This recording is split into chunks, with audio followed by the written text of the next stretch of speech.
Honorable, welcome to the show.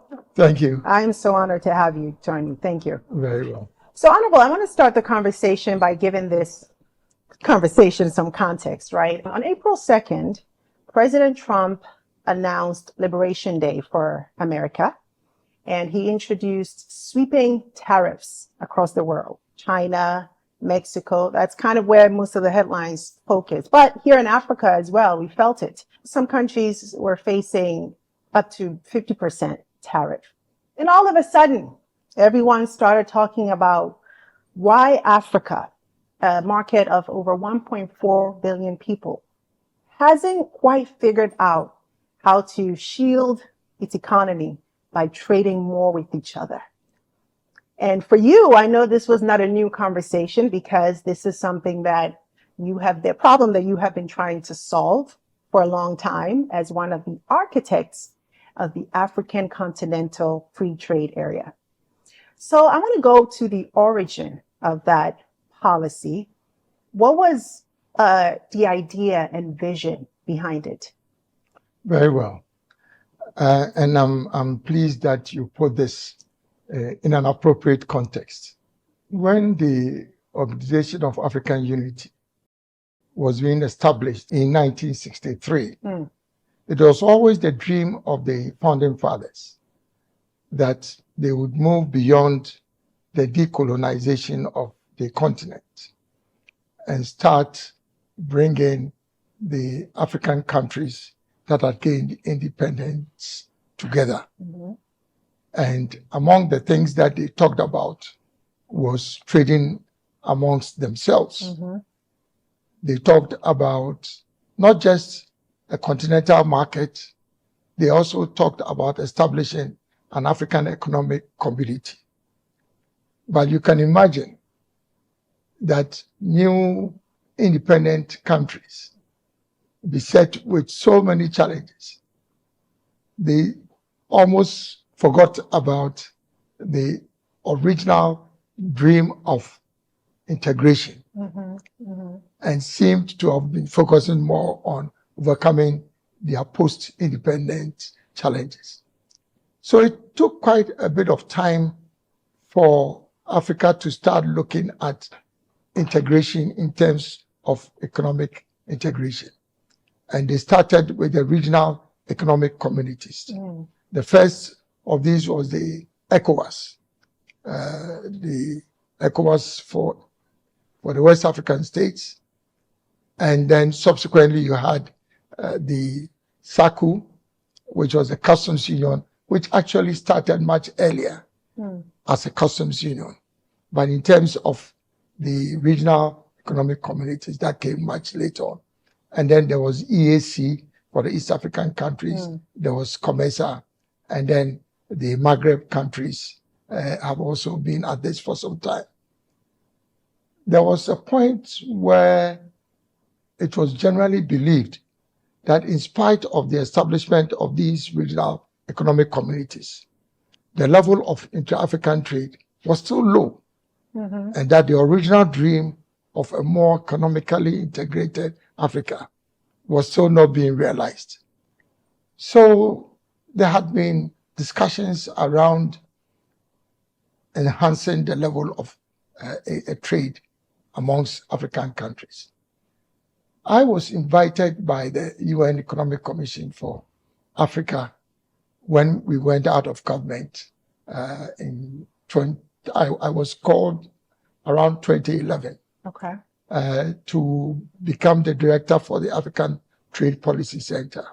And one of the immediate objectives that I set for myself was how to now translate this whole dream of a more integrated Africa into reality. Because so many studies had been prepared on economic integration, but it all seemed to be on paper.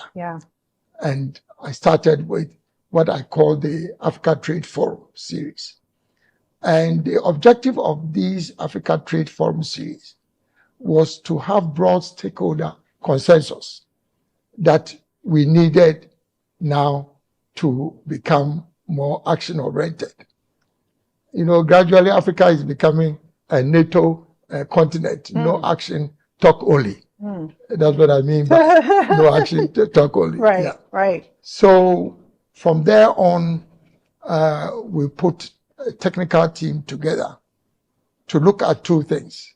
First, developing what I would call a legal framework for the economic integration or the integration of our markets. And then secondly, the operational framework. Okay. So there were two frameworks.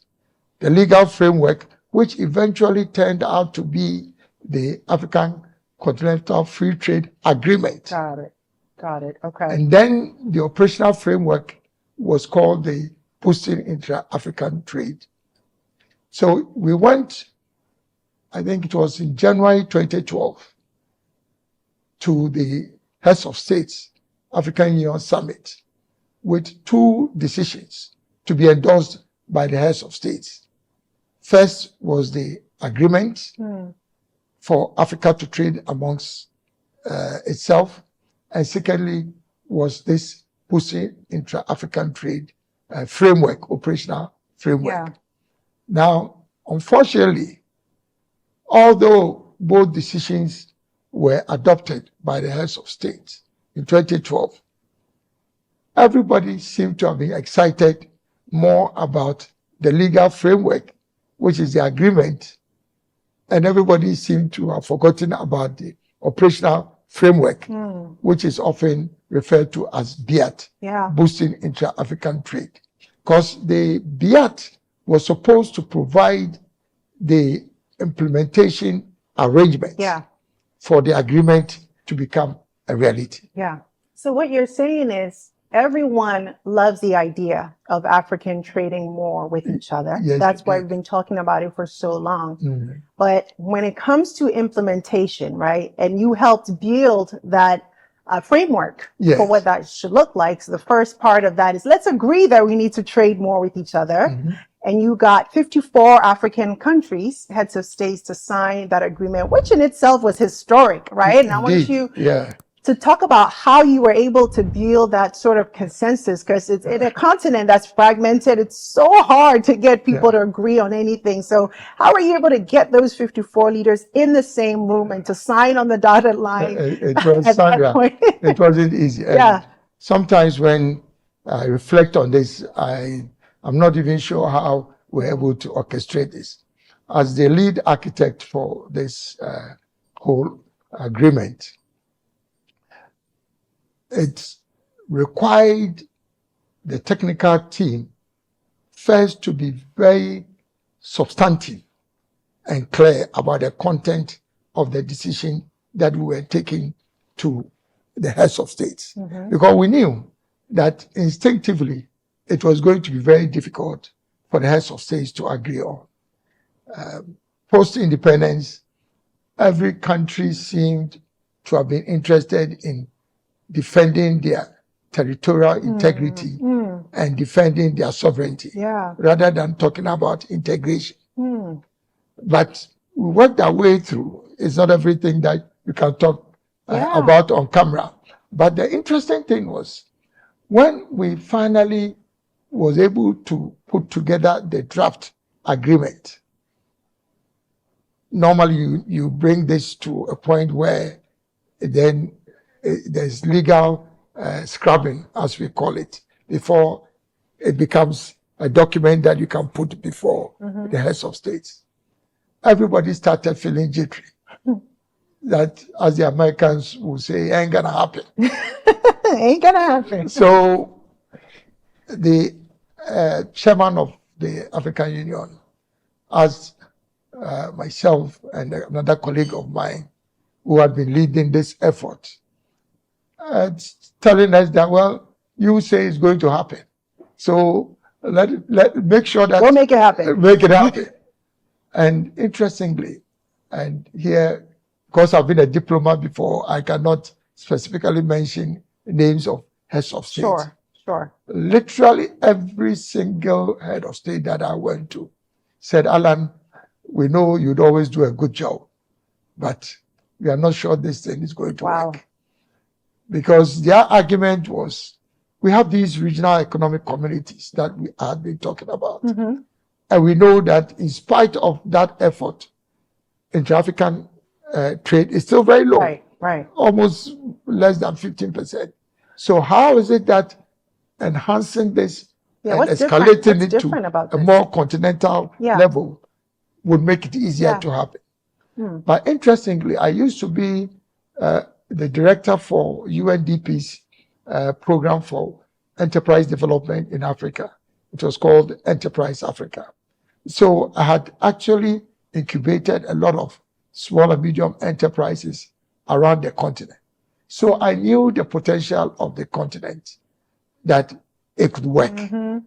And I had to tell my story to almost every head of state that I went to try and convince them that it would work, and at least they should endorse it. I mean, I think the point that they made was valid, right? It was valid, yes. Here we are. We have, at the regional level, we have some frameworks here, but it's not working. Now you're introducing a continental framework. How is this going to work? So how were you able to differentiate, right, the African continental free trade area that got them to say, oh, okay, well, this may be different after all?